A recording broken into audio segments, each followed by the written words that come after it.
Before clocks existed, humans synchronized entire societies. Before writing, they transmitted instructions that survived for centuries. Before machines, algorithms, or even numbers, people coordinated labor, movement, memory, and time across vast landscapes. And they did it without technology. No calendars, no schedules, no measurements written down anywhere. Yet somehow, thousands of people knew when to move, where to gather, what to build, and how to repeat the same actions year after year with shocking precision. This was not instinct, it was not luck, and it was not primitive. It was a system, a hidden operating system for human society that existed long before machines replaced thinking. Modern civilization depends on devices to tell us what time it is, where to go, and what comes next. But for most of human history, none of that existed. And still, people planned seasons in advance, organized massive construction efforts, preserved knowledge accurately, and coordinated entire communities without missing a step. So the question is not how they survived. The real question is this: what kind of intelligence exists when technology is removed entirely?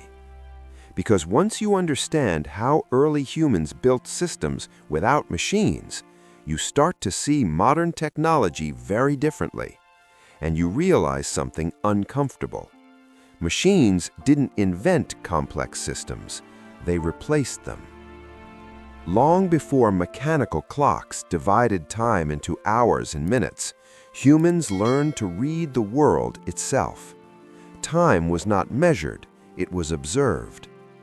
The movement of the sun was the most obvious signal. Its rising and setting defined day and night. But early humans went further. They tracked how the sun's position changed across the horizon throughout the year. Where it rose in summer was not where it rose in winter. These shifts became markers, turning the sky into a living calendar. Shadows were another tool. Long shadows signaled early or late hours, while short shadows marked midday. Certain locations became natural timekeepers, where rock formations, hills, or wooden posts cast predictable shadows at specific times of year. These were not random observations, they were repeated, remembered, and taught. The moon added another layer. Its cycles were easier to track than the sun's slow seasonal changes. Full moons, new moons, and eclipses created a rhythm that could be counted and shared. This allowed groups to plan gatherings, migrations, and rituals weeks or even months in advance without written records. But the most important clocks were not in the sky, they were ecological. Animals migrated at predictable times. Plants flowered and died back on reliable schedules. Rivers froze and thawed in patterns that repeated across generations. Early humans synchronized their actions with these cycles. When certain birds returned, it meant one season. When a particular plant bloomed, it meant another. Time was embedded in behavior. This form of timekeeping required memory, attention, and shared agreement. Everyone in the group had to recognize the same signals and respond to them in the same way. Children learned these patterns through observation and repetition, not instruction manuals. Over time, this created something powerful: collective timing. Entire communities could act together without a central authority, without alarms, and without schedules. The environment itself became the coordination system. This ability to synchronize action without machines was the foundation of everything that came next. Without it, large-scale cooperation would have been impossible. And once humans learned to control time, they were ready to control something even more complex: human behavior itself. What makes early human societies truly remarkable is not just that they survived, but that they coordinated complex group behavior without leaders, laws, or written instructions. There were no generals, no calendars pinned to walls, no alarms telling people when to move, and yet dozens, sometimes hundreds of individuals acted together with precision. This coordination did not come from authority, it came from shared expectation. Everyone understood what was supposed to happen next because everyone had experienced it before. Seasonal patterns dictated behavior. When the environment changed in a familiar way, the group responded automatically. Movement, preparation, and rest were synchronized through repetition rather than orders. Hunting provides a clear example. Large game hunts required exact timing. People had to arrive at the right place, at the right moment, using specific routes, while others waited in hidden positions. This level of coordination could not rely on improvisation. It depended on collective memory, on knowing that when certain conditions appeared, certain actions followed. The same applied to migration. Entire communities relocated together, sometimes across vast distances, without maps or written plans. Routes were remembered through landmarks, stories, and ritualized movement. Children learned paths by walking them. Knowledge was carried in bodies, not books. Social rituals played a crucial role here. Repeated actions, gatherings, ceremonies, shared meals created behavioral alignment.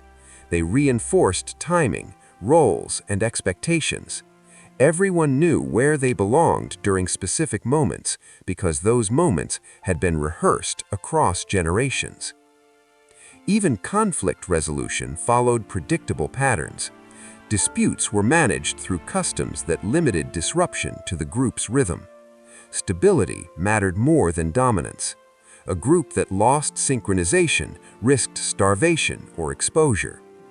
This kind of coordination required trust. Not blind trust, but trust earned through consistency. When people reliably acted in predictable ways, cooperation became safer than isolation. Over time, this produced groups that functioned almost like single organisms, responding to environmental changes as a unit. What's important is this: none of this required advanced tools. It required attention, memory, and shared meaning.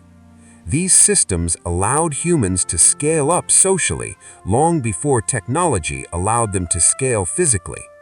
They laid the groundwork for trade, culture, and eventually civilization itself. But coordination alone was not enough. To endure periods of uncertainty, humans needed something else, a way to store knowledge beyond individual memory. Long before humans learned how to write, they still faced a critical problem. Knowledge dies when people die.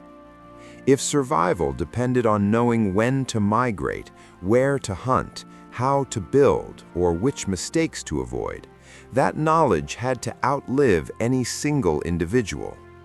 And without writing, there was only one way to do that. Memory had to become a system. Early humans turned information into stories, rituals, and repeated actions. This was not entertainment, it was storage. Stories encoded geography, behavior, and warning signs in ways that were easy to remember and hard to forget. A story about an ancestor lost in a frozen valley was also a map. A myth about an angry spirit near a river was often a warning about floods or thin ice. A ritual performed at a certain time of year was a calendar. By wrapping information in emotion, repetition, and meaning, humans made it durable. Children didn't just learn facts, they absorbed patterns. They watched adults perform the same actions in the same sequence year after year. Over time, these actions became instinctive. You didn't need to explain why something was done. You just knew when it was time. This is how knowledge scaled without books. Important skills were taught through demonstration, tool making, shelter repair, food preparation, all learned by watching, copying, and correcting. Mistakes were visible. Success was obvious. The environment itself provided feedback. Groups that failed to preserve knowledge disappeared. Those that succeeded passed down refined systems that became more efficient with each generation. Over centuries, small improvements accumulated into highly effective survival strategies, even though no single person understood the entire system. What's remarkable is how resilient this method was. Oral knowledge could adapt. If conditions changed, stories changed. If a route became unsafe, the narrative shifted. Unlike written rules, these systems were flexible, evolving with the environment. But there was a limit. As groups grew larger and their lives became more complex, memory began to strain under its own weight. Hunting routes multiplied, seasonal movements overlapped, trade relations formed between distant groups. Tool designs became more specialized. One person could no longer carry all the knowledge needed for the group to function. At first, humans tried to solve this by strengthening existing systems. Stories became longer, rituals became more detailed, roles within groups became more defined. Certain individuals were trusted as keepers of specific knowledge, paths, medicines, tools, or traditions. But this solution had limits. If a knowledge holder died unexpectedly, entire systems could collapse. A lost route could mean starvation. A forgotten technique could mean failed shelters. A single mistake could ripple through an entire community. Humans needed a way to store information outside the human body. The earliest solutions were subtle. Marks carved on bone or stone, knots tied into cords, repeated symbols etched into cave walls. These were not art in the modern sense, they were reminders, external anchors for memory. A carved line might represent a season. A series of marks could track days, animals, or resources. A symbol could stand for a place, a rule, or a warning. These systems didn't replace memory, they extended it. Instead of remembering everything, humans remembered how to read the marks. This was a turning point. Once information could exist outside the mind, it could survive individual deaths. It could be shared more precisely. It could be corrected, copied, and expanded over time. This shift changed how humans thought. Planning became longer term. Decisions could be made with reference to past outcomes rather than relying purely on instinct or oral tradition. Knowledge stopped being purely personal and became collective. Over time, these external memory systems grew more structured. Symbols became standardized. Patterns became rules. What began as reminders slowly evolved into systems that could represent ideas, quantities, and sequences. This wasn't invention for creativity's sake, it was pressure. The environment demanded reliability. The group demanded continuity. Memory alone could no longer carry the load. By pushing knowledge outside the mind, humans unlocked something new.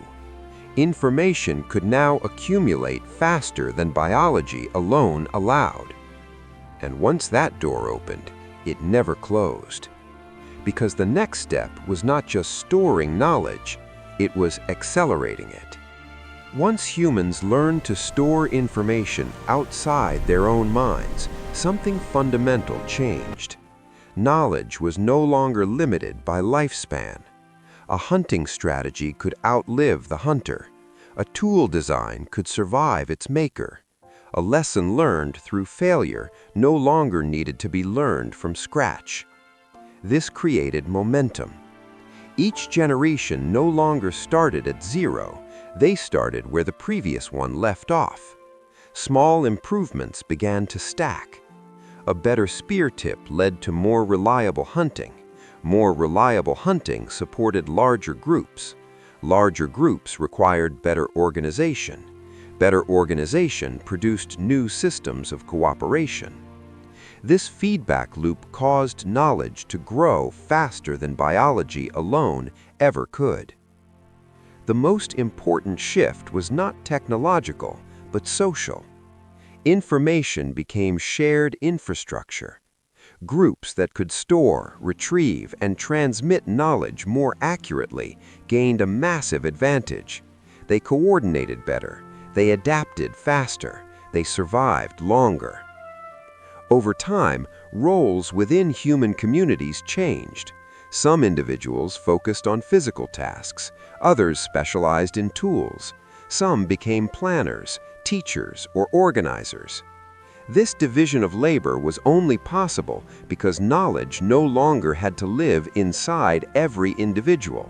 It could exist in shared systems, symbols, tools, traditions, and instructions.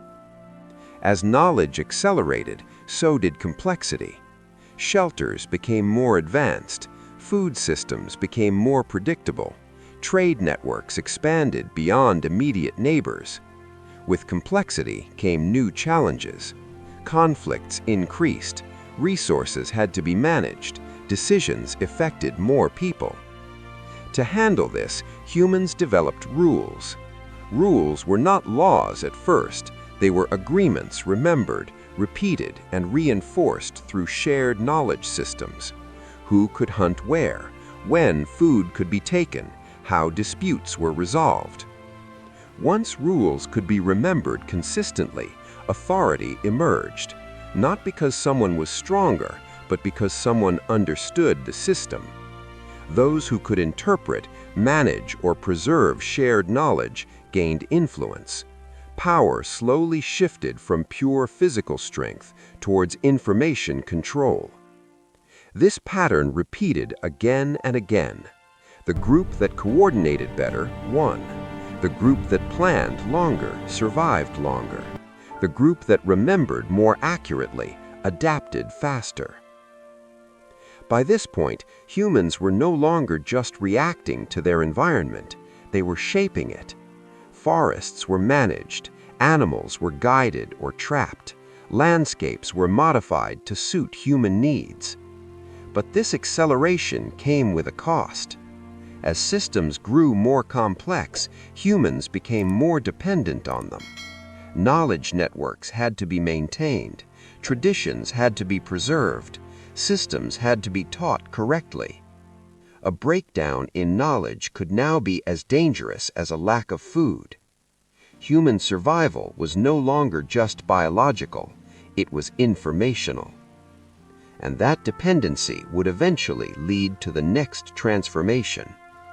Because once knowledge could accelerate on its own, the next step was building tools that could think, calculate, and remember faster than any human ever could. For most of human history, tools extended the body. A spear extended the arm, a blade extended the hand, a shelter extended the skin. But at a certain point, tools began to extend something far more powerful: the human mind. The earliest signs were subtle. Counting marks carved on bone, tally stones used to track food or animals, simple symbols that represented quantities, time, or events. Ideas could now travel without the person who created them. Instructions could cross generations. Knowledge could spread across vast distances. This changed society forever. Power no longer belonged only to the strongest or fastest. It shifted toward those who controlled information. Those who could read, record, calculate, and plan gained influence far beyond their physical ability. Civilizations emerged not because humans suddenly became smarter, but because they became better at storing and processing knowledge.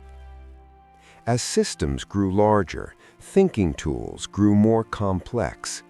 Abacuses, measurement systems, maps, accounting methods. Each one reduced mental load and increased scale. Cities formed, trade networks expanded, empires coordinated millions of people who would never meet. But humans were still the ones doing the thinking. The tools assisted, but they did not decide. That changed much later. Mechanical calculation removed human error. Machines could compute faster and more reliably than any person. Then came automation.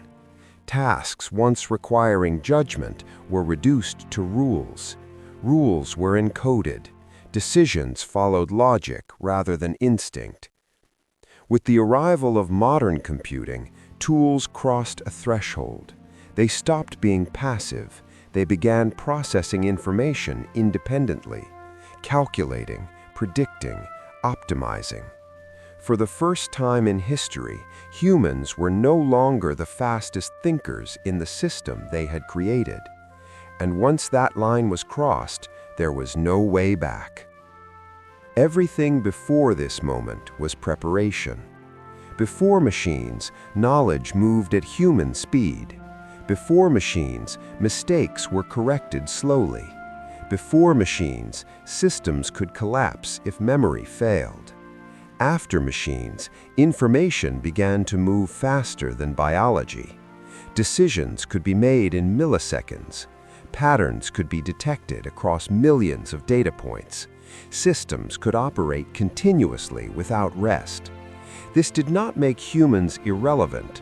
It made our role different. Instead of performing every task, humans became designers of systems. Instead of memorizing knowledge, we learned to manage it.